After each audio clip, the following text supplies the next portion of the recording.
En esta última unidad del programa establecemos una articulación con la unidad 3, ya que las obras seleccionadas en una y en otra comparten el fin de siglo.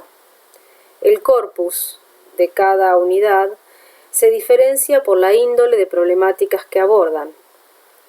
Con las obras incluidas en la unidad 3 hacemos hincapié en el trato con los más media y el modo en que se integran en el canon literario, géneros que tradicionalmente se habían considerado menores, entre comillas, comerciales o masivos, como el policial, el melodrama, la ciencia ficción. Respecto de las obras incluidas en la unidad 4, en cambio, se prioriza el problema del sujeto representado, un sujeto fragmentado y en un mundo de totalitarismos, de migraciones, de segregaciones. Se seleccionan obras en las cuales la crisis del sujeto es también crisis de representación, que se percibe en la escritura y en la hibridez genérica, como por ejemplo la crónica o también el testimonio en intersecciones con la novela.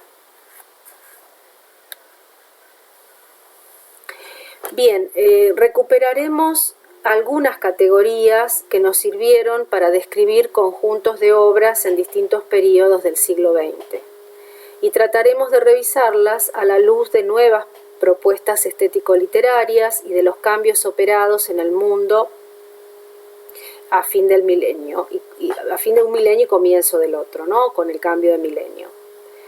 Una de esas categorías es la de vanguardia, para hablar de posvanguardia. Otro par categorial será modernidad, posmodernidad, que se vinculan con las nociones de lo alto y lo bajo, en los dos casos entre comillas, en el arte y en la literatura, y en consecuencia con el debate sobre el impacto de la reproductibilidad técnica de los medios masivos, de la industria cultural y del mundo digital. Aquí tenemos una periodización que parte de 1915, en el momento en que establecíamos la diferencia entre el modernismo y las vanguardias. Allí, bueno, se habla de la modernidad estética. El modernismo, en ese caso, hablamos del modernismo latinoamericano, cuyo referente es Rubén Darío, pero la noción de vanguardias, en el caso de Europa, se la denomina modernismo también, ¿no? Por eso es importante establecer esta distinción. A partir de 1960 vamos a hablar entonces de posvanguardias y posmodernismo. Aquí tenemos en la parte inferior de la diapositiva, los cambios tecnológicos que se fueron realizando durante todo el siglo XX.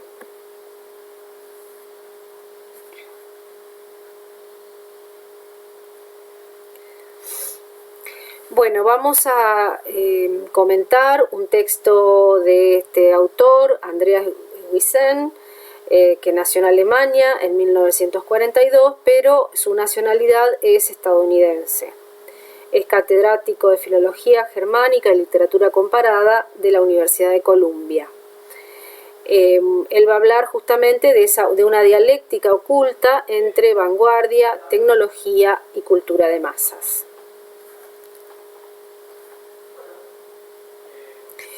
Bueno, Wiesel revisa el lugar de las vanguardias históricas, ¿no? Y toma justamente esta noción de Peter Bürger, que es el texto que nosotros hemos leído también, y plantea entonces estas cuestiones que vemos allí, ¿no? Sobre todo en Europa, ¿no? Plantea estas cuestiones en Europa y en Estados Unidos, el conformismo, la despolitización, y bueno, y sí en la canonización que hemos visto, ¿no? en todos los espacios, todos los ámbitos donde ha habido un desarrollo de la vanguardia.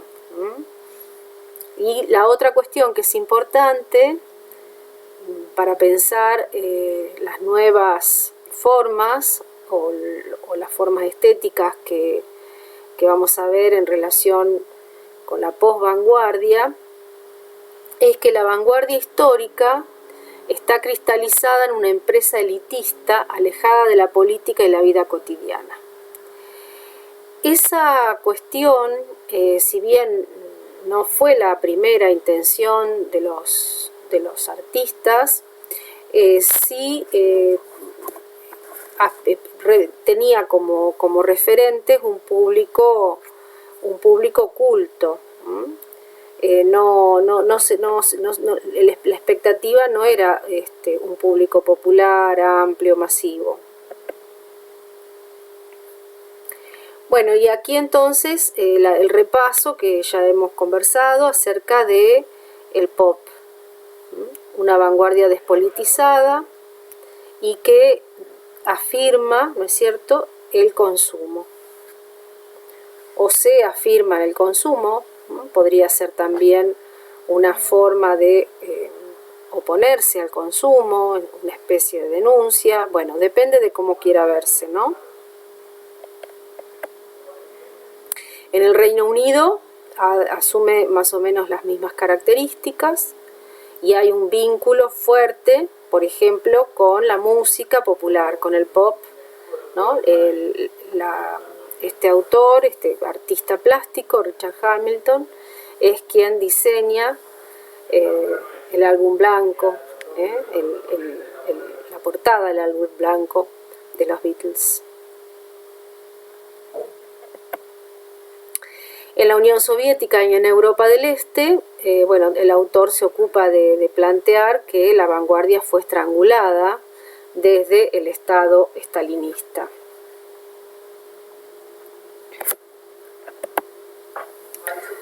A partir de la década de 1950,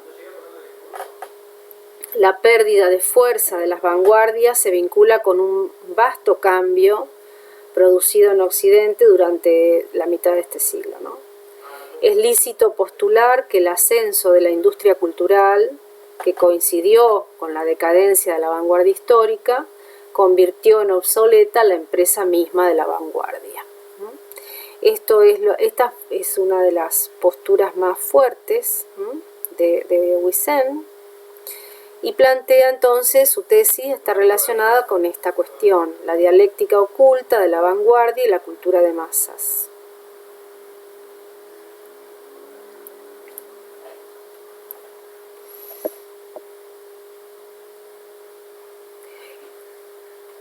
El crédito de la vanguardia histórica, según el cual el arte puede ser un elemento crucial para la transformación social, había quedado en descrédito, ¿no? Entonces, el autor, Huizen, rescata la insistencia de la vanguardia en que el arte lograse en algún momento la transformación de la vida cotidiana. El fracaso de la vanguardia en ese sentido, que ya lo había planteado Bürger, que justamente se oponía a la institucionalidad misma del arte, y el afán por reconciliar el arte con la praxis vital o con la vida cotidiana de las personas, vuelve imposible cualquier restauración de la vanguardia, ¿no?, del proyecto vanguardista. En cambio, para Huizen, en una dialéctica oculta, hasta el momento en que él la descubre o la devela, ¿no?, la cultura de masas, a través de la producción y la reproducción mediada, a través de la tecnología, desarrolla durante el siglo XX, ¿no?, durante todo el siglo XX, como vimos en la diapositiva de la periodización, ha transformado la vida cotidiana. O sea que lo que no logró la vanguardia, lo logra la reproductibilidad técnica o los más medias. Bueno, aquí tenemos entonces la tesis expresada de otra manera o de una manera más concisa. La tecnología jugó un papel crucial en la tentativa de las vanguardias de superar la dicotomía arte-vida y hacer del arte un elemento productivo en la transformación de la vida cotidiana. Ningún otro factor ha influido tanto en la emergencia del nuevo arte como la tecnología, que no solo alimentó la imaginación del artista, sino que penetró en la obra misma. La invasión de la tecnología en la confección de la obra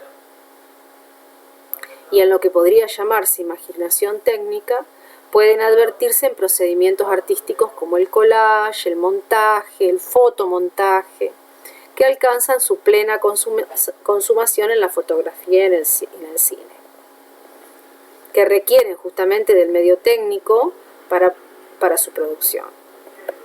Entonces aquí tenemos las modificaciones que se producen, que es más o menos una síntesis de lo que acabamos de decir.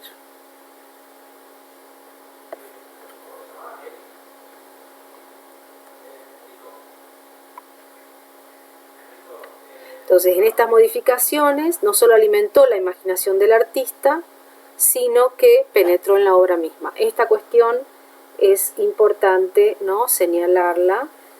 Y ahora vamos a ver un ejemplo, que es este artista plástico, Eugenio Dittborn, chileno.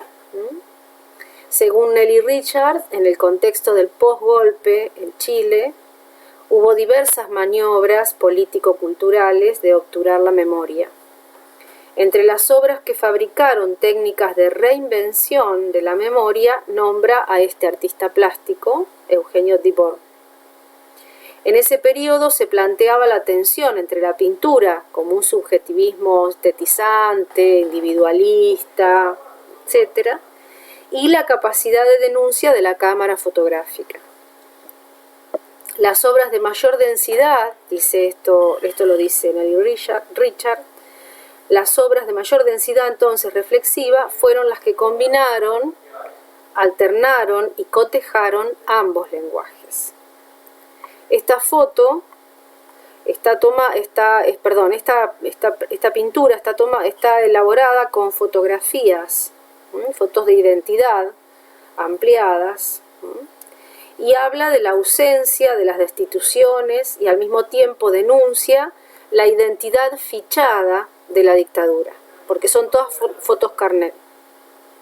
Cuando el artista chileno, este artista chileno que estamos viendo aquí, acumuló un sinnúmero de fotos anónimas y por lo tanto doblemente desindividualizadas, bajo el título de Fosa Común, en una obra que tiene este título y que es de 1977, graficaba la unión de los familiares, ¿no?, de los detenidos desaparecidos que salían a las movilizaciones con la pancarta en la que aparecía de manera ampliada esa foto carnet de esa persona que reclamaba, ¿no? Bien, ese es un ejemplo de el uso del doble lenguaje, del lenguaje de la fotografía y del lenguaje de la pintura. La industria cultural, entonces, que produce contenidos para, sobre todo, el entretenimiento o el consumo. Aquí tenemos algunos elementos, algunos ejemplos. Y se absorbió y capturó las invenciones y técnicas de las vanguardias, ¿no?, a través del cine, de la televisión, de la publicidad, del diseño industrial, de la arquitectura. Hay una estetización de la tecnología.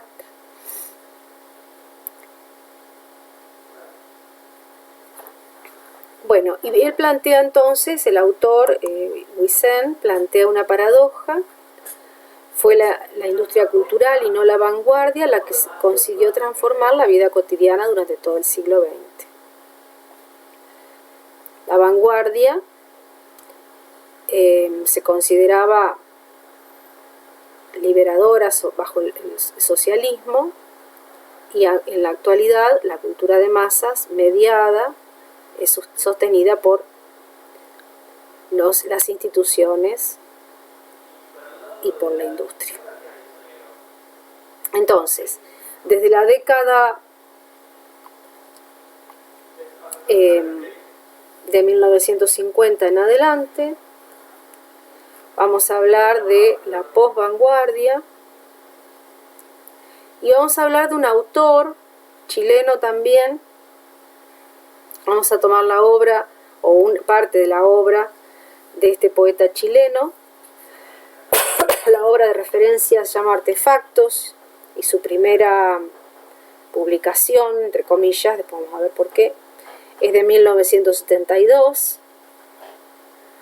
Esta obra está incluida en la unidad 3, pero nos sirve como una bisagra entre las dos unidades, y porque la obra de Parra es una puerta de entrada para entender el concepto de posvanguardia, y en particular el contexto sociopolítico-cultural chileno, que va desde la caída de Allende en 1973 hasta el fin de la dictadura pinochetista en 1990, luego de las elecciones que se celebraron a fines de 1989 y que Patricio Aylwin resultó electo con más del 55% de los votos. Bueno, Nicanor Parra prácticamente vivió el siglo XX completo y un poco más. Murió a los 103 años, allí tienen una lista de la obra de Nicanor Parra con sus respectivos años, y nos da la pauta entonces este registro de alguien que vivió la vanguardia. Sus primeras poesías datan de 1930. Bueno, luego, digamos, distintas posibilidades estéticas que son deudoras de la vanguardia, como por ejemplo los antipoemas, que fueron leídos en sintonía con la New Poetry, y la denominada poesía conversacional, cuyo referente importante o principal es Ernesto Cardenal, nicaragüense. Acá vemos un ejemplo o una muestra del Quebrantahuesos de 1952. Es una obra colectiva entre Nicanor Parra, Enrique Lin y Alejandro Jorodowski, entre otros. Como ven, es un collage y que es antecedente del arte conceptual y del happening en Chile.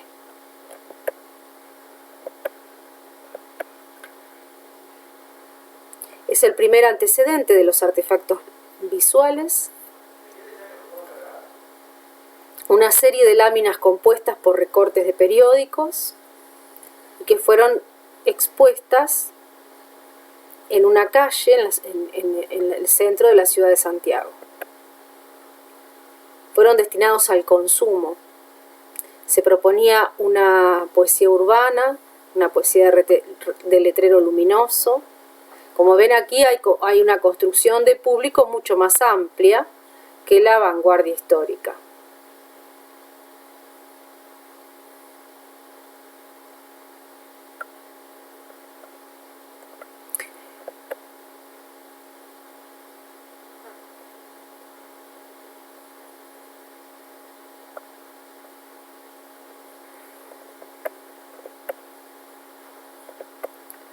Bueno, allí tienen algunos datos. El contexto de producción es el Chile de los 60. El objetivo es reflexionar respecto de la cultura, de la circulación de la cultura en el mundo occidental. Y bueno, y los materiales que se utilizan, los medios de comunicación, es decir, los diarios, la publicidad, los grafitis, los proverbios, las frases hechas o frases cotidianas, y como materiales no lingüísticos, objetos de desecho de la sociedad de consumo. Que esta es una práctica que también va a mantener Nicanor Parra en otras obras. Hay cruce de los campos semánticos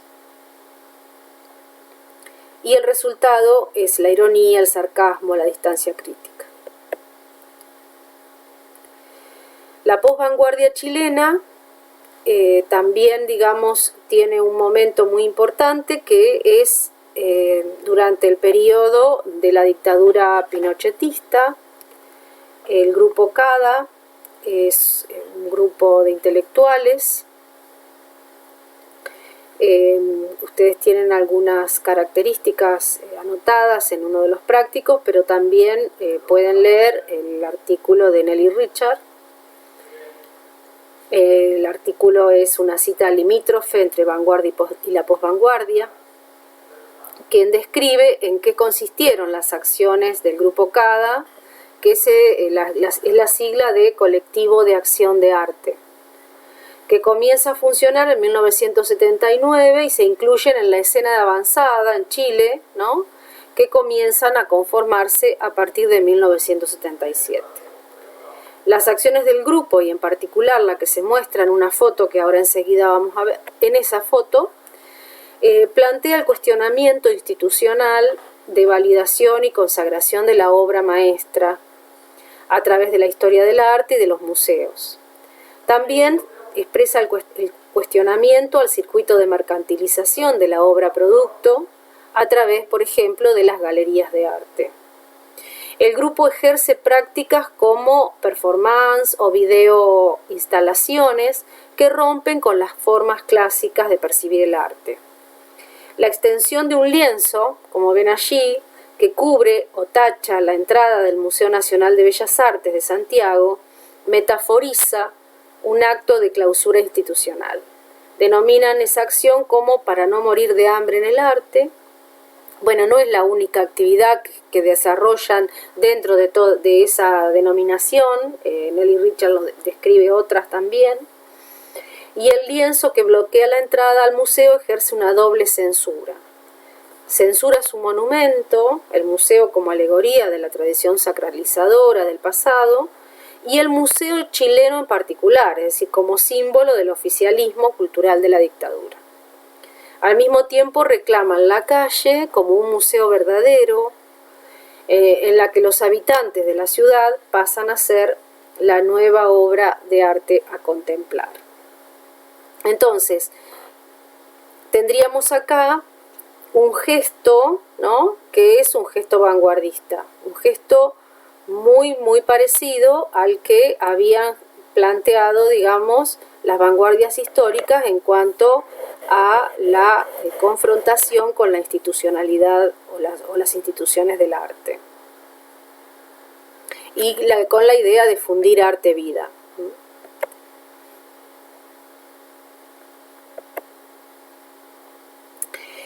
Luego, los artefactos visuales de Parra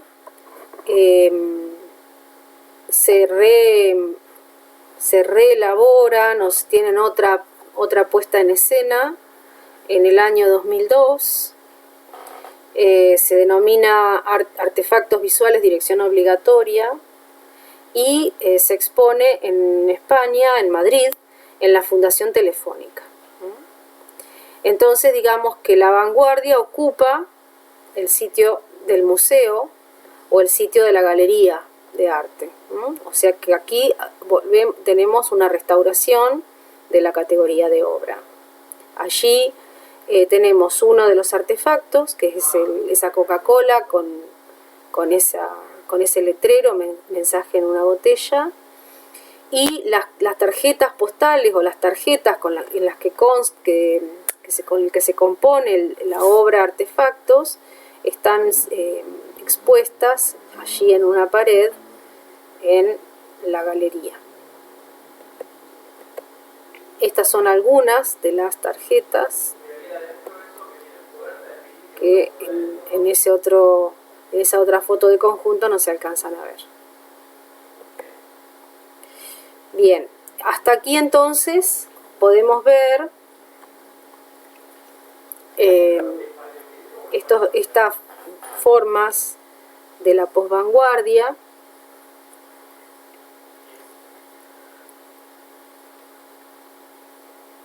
Esta exposición, tanto en Chile, que se realizó primero en Chile, entre el 6 y el 31 de marzo de 2002 en Chile, después se traslada a Madrid.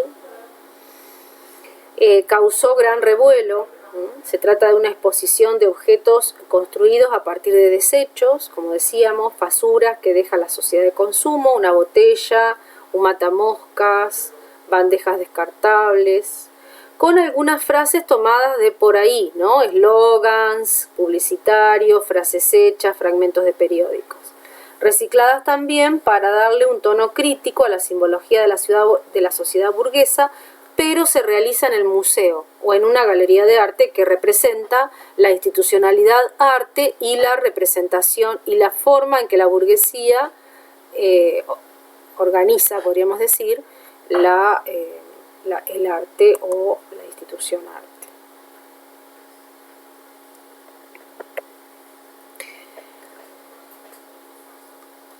Ahora vamos a complementar esta mirada con la noción que habíamos anticipado antes, modernidad, posmodernidad, y vamos a recuperar el capítulo 3 de Ensayos sobre el posmodernismo de Fredric Jameson.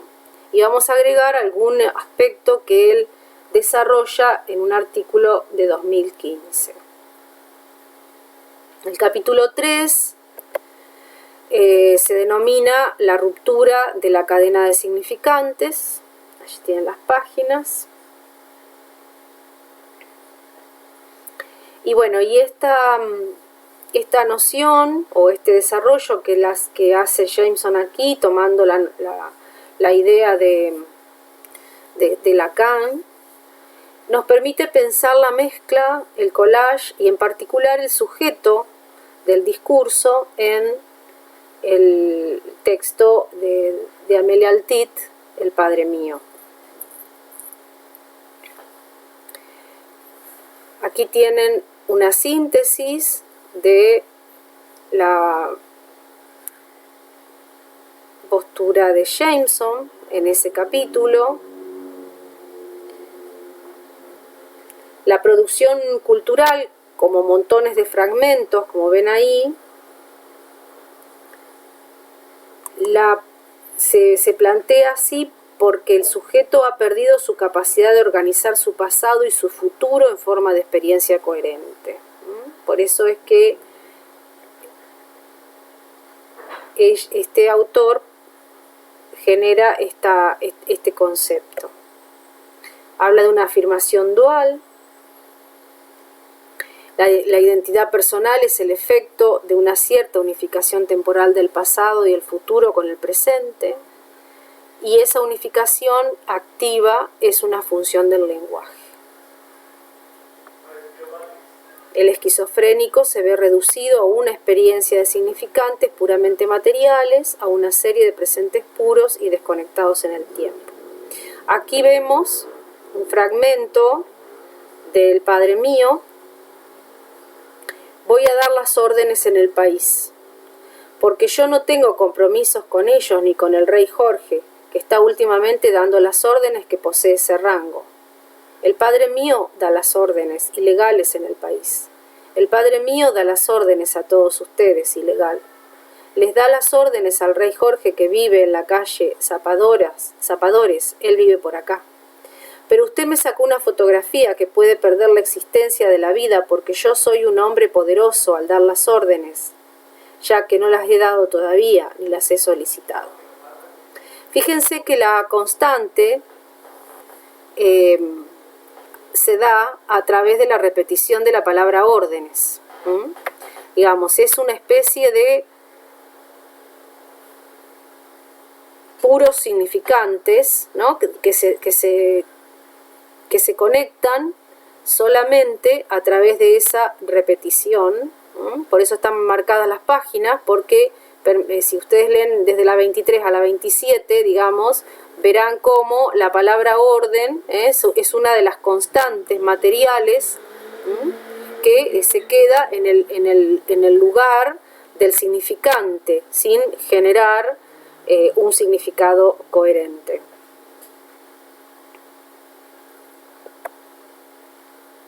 Según Jameson, el emblema más llamativo de este nuevo modo de concebir las relaciones se encuentra en la obra de este artista surcoreano, en el que este artista, bueno, esa es una de las pinturas o de las obras, no es una pintura, es una instalación en un jardín lleno de plantas exuberantes, coloca pantallas, ¿no? Entonces, bueno, la dispersión de la mirada, el simulacro.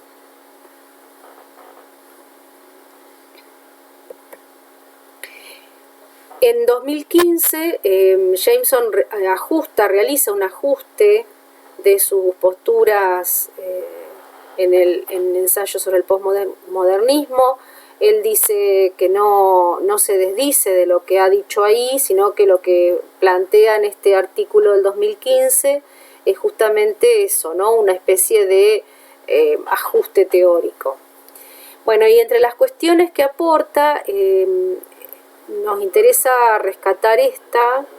En las galerías y museos se observan combinaciones interesantes e inimitables de fotografía, performance, video, escultura, que ya no se pueden clasificar bajo ninguno de los viejos términos genéricos como pintura o escultura, podríamos decir, ¿no?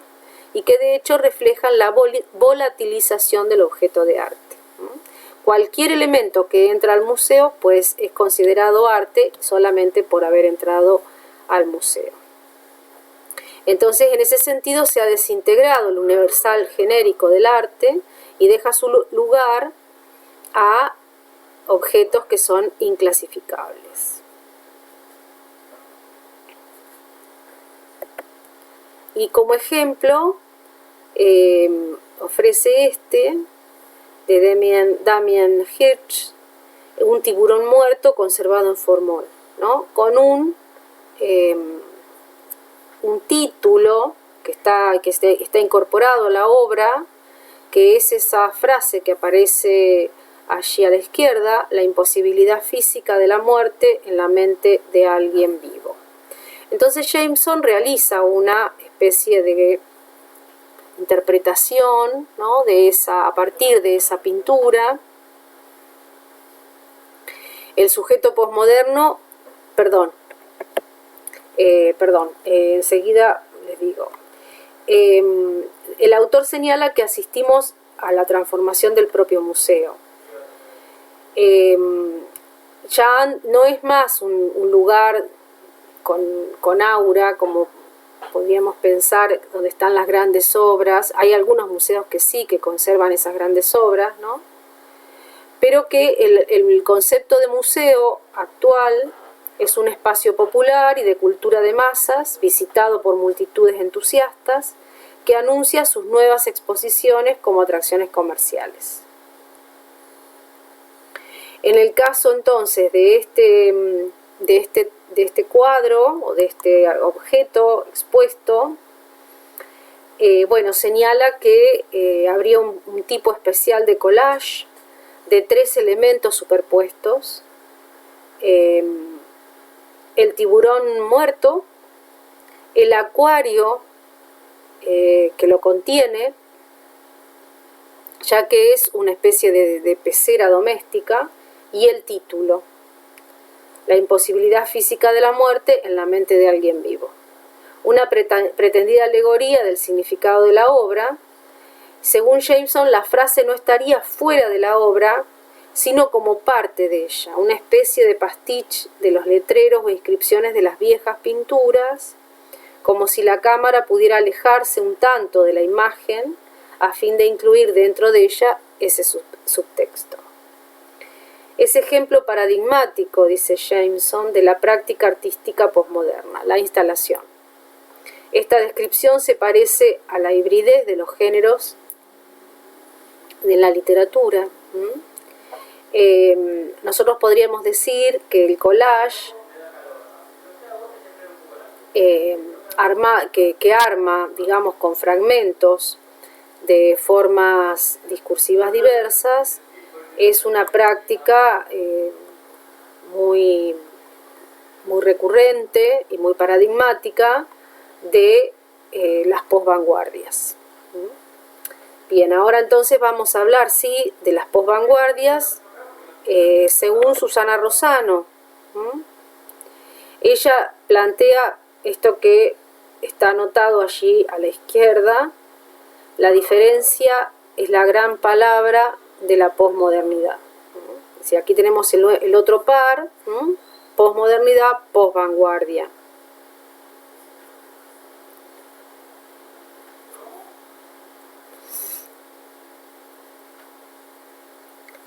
La crisis de la vanguardia, dice Rosano, en la crítica anglosajona se denomina modernismo, como dijimos antes, se vincula con el problema de la otredad, que desde la década de 1960 se manifiesta a partir de las diferencias de género, del género y la sexualidad, de la etnia y de la clase. El sujeto posmoderno se percibe descentrado, perteneciente a diversos ámbitos, deudor de variadas afiliaciones, y se asume con posiciones enunciativas diversas en la sociedad. Ella plantea entonces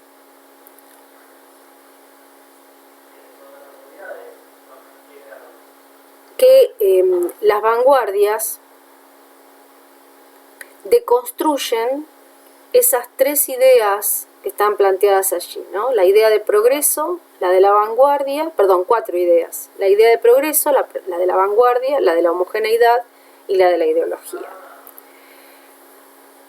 ¿En qué sentido? Bueno, en el caso la primera deconstrucción es porque, bueno, el progreso indefinido ha sido frustrado completamente ya desde el fin de la Primera Guerra Mundial. Es decir, que la racionalidad, se quedó demostrado que la racionalidad no es la única direccionalidad, no hay una única racionalidad, y por lo tanto no es posible pensar en que se dirija únicamente al bienestar de la humanidad, como estuvo demostrado, porque también se dirige a la fabricación de armas, a la maquinaria de guerra, etc.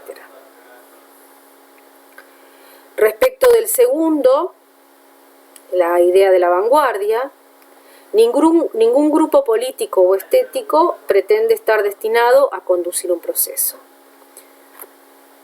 Es decir, la propia palabra vanguardia se autoanula, ¿no? Porque el término vanguardia significa estar adelante.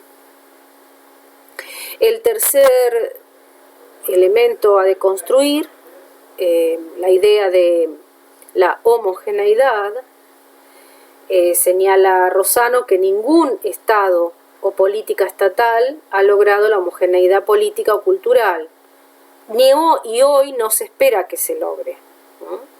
Como sí se pretendió en los estados emergentes en el siglo XIX. Y el último, la idea de ideología. La idea que se desvanece es la de la ideología como una visión totalizante y englobadora. Bueno, y entonces ella plantea que en lo artístico se impone la retórica de la impureza, que socava la gran división, que en términos de Huisén, ¿no?, entre el arte elevado y el arte masivo, popular, generado desde la industria cultural. Entonces, las neovanguardias no se proponen a sí mismas como planteos heroicos. Desde el punto de vista estético, entonces, esta retórica de la impureza se presenta con géneros híbridos, como la crónica, el testimonio y una novela que toma fragmentos de distintos géneros. Bueno, y aquí vamos a trabajar entonces con estos tres autores y autoras: Pedro Lemebel y Diamela Altit, chilenos, y Horacio Castellanos Moya, hondureño, y bueno, y también ha vivido en El Salvador, o sea que aparece con esas dos nacionalidades o procedencias. Aquí tenemos la bibliografía que hemos mencionado y que forman parte de la bibliografía de la unidad 4. Y aquí les presentamos un mapa en el que se mencionan los conflictos en distintos lugares del subcontinente antes de la pandemia. Es importante mirar esta configuración de conflictos porque en este contexto de tensiones permanentes, el conformismo no sería un elemento social de base, ¿no? Como si probablemente hacia fines del siglo XX pueda haber sido en los países centrales. Post pandemia no sabemos qué va a pasar. Bien, esta sería entonces la presentación completa.